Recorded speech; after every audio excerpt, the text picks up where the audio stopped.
Hello guys, in this video I'm going to show you on how you can create your own server on Windows 10.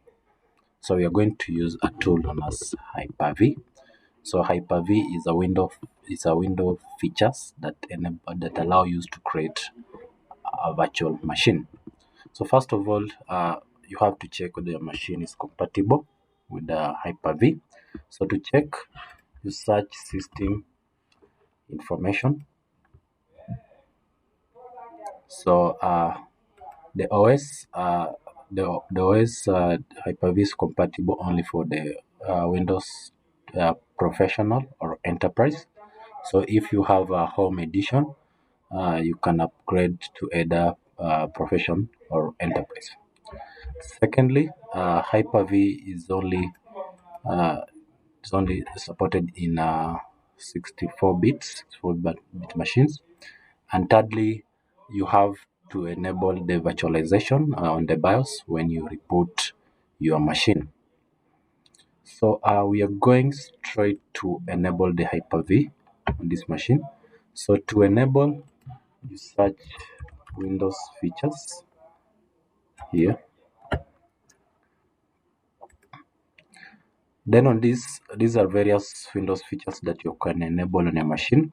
So if you want to enable, you click on, so we have this Hyper-V, we just check and click OK. So if you are installing this for the first time, make sure you reboot your machine. So after rebooting your machine, you'll have a tool known as Hyper-V Manager. So this Hyper-V managers, it allows you to be able to manage your VM. In addition to that, on this Hyper-V, you are able to connect to another machine, to another computer, so that if you want to manage the VM for that computer, you're able to connect. So we are going straight to create our server. So we have different different ways options in which you're able to create. So on your right, we have here you quickly create. You have new, you're able to create a new VM. Also on this, when you right click, you're able to get the option. So for us, we are going straight to create a VM. So to create a VM, you click on new, then you click a virtual machine. So in the virtual machine, click next, then you give the name that you want to name your server. Then down here, the VM files is stored on this folder. So if you want to reallocate or to store in another folder, you check it. So for instance, in this case, I want to store this to a different folder. So I'll store here. Then I'm going to store under my VM. Select that folder. Then you click next. So I'm going to select generation 1. Then you're going to assign the memory that you want to allocate to that VM. So mine will just leave at 1 GB. Then here you put you get the network adapter. So I'm going to select the default switch. So here is the virtual disk. So the virtual disk that we are using. And then the size, you can give the size that you want. So I'll leave at 127 GB. Then notice that also it's stored on the same directories as your VM. Then you click next. So you can choose to install later the OS, or you can install now.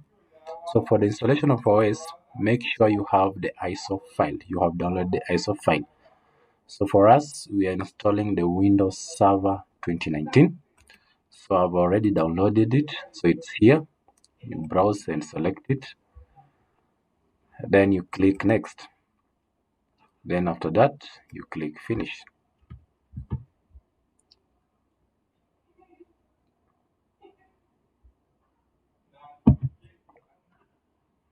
So it takes some few minutes. Then you're able to get your VM here.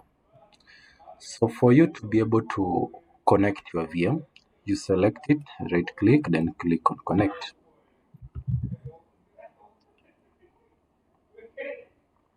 So when you have connected, you click on start to start your VM.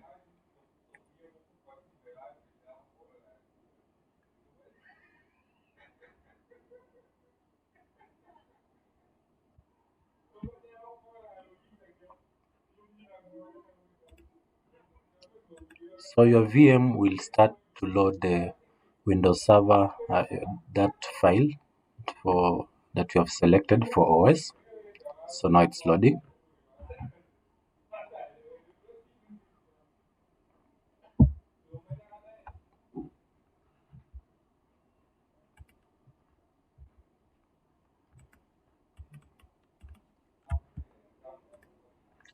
So it will pop up this screen to initialize your installation for Windows Server. So this is just the normal setup when you're setting up a Windows Server. For in case for a physical server, it's also the same way. So in this, you click next, then you click install now.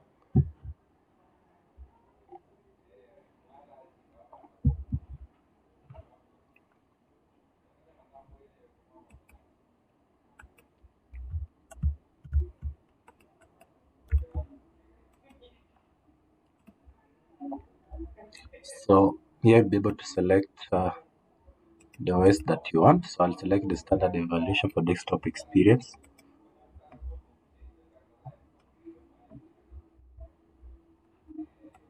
Click accept, then next. So because it's a newly installation, I'm going to select the second option for custom. Then I'm going to create a partition in which we are going to install our OS.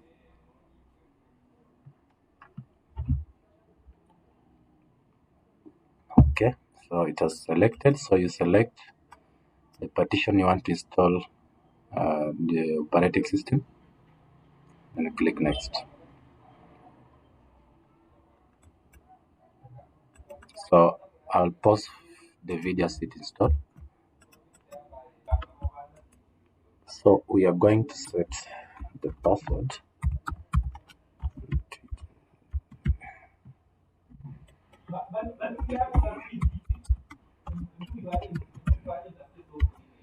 Then you click finish to finalize setting up your server.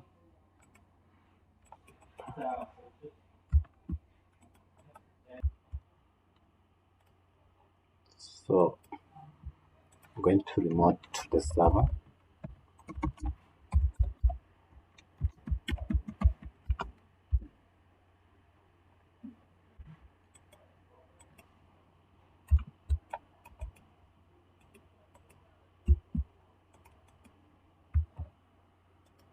Okay, now the server is up.